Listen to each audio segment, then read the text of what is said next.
Under Falling Skies. Written by Kate MacLeod. Narrated by Tia Ryder Sorensen.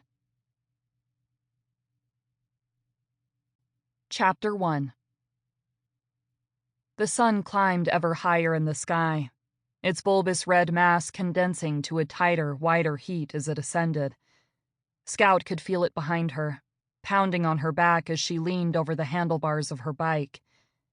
The air was still night cool and filled with the smells of the tiny flowers that bloomed on the vines that strangled the tumble of boulders around her, their probing tendrils digging ever deeper into the splits in the rock faces. But the flowers were closing against the coming day, and the coolness of the air did little against the heat Scout was creating, pedaling her bike up the steep hillside path.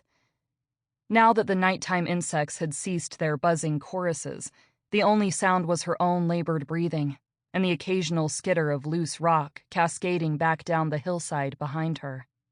She was drenched with sweat, could see it falling in drops to briefly make clean streaks in the red dust clinging to her handlebars and coating the tanned skin of her hands and forearms. She ignored it all, the drops of sweat, the rising sun, the building sticky dryness in her mouth, and focused only on pushing one pedal down, then the other. It was a lurching sort of progress up the last bit of hill, the slowness combined with the weight of her saddlebags, challenging her balance even as the tires slipped over the layers of dry, dusty clay. It would be easier to get off and walk the bike the rest of the way up, but she never did. That would be giving up, and Scout never gave up. At last, she reached the top of the hill and put one shaking foot down to rest on the seat for a moment. She pushed back her floppy bush hat, once her father's snap-brimmed bush hat, and let it hang from the string around her throat as she pulled the water bottle from its holder on the bike frame. She only took a few drops, holding them in her mouth to wet the saliva paste that clung to her tongue. She had breathed in enough dust that her mouth tasted like the red clay of the trail. In her younger days, she had taken enough headers to know that taste well, earthy but metallic.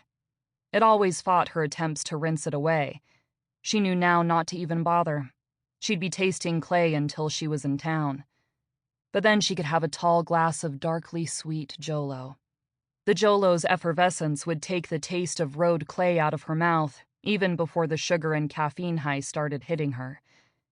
She slipped the bottle back in the holder and re-gripped the handlebars, but paused as the sun behind her finally crested the hill, spilling its golden rays down the far side with its sparse covering of crabgrass. Sample complete. Ready to continue?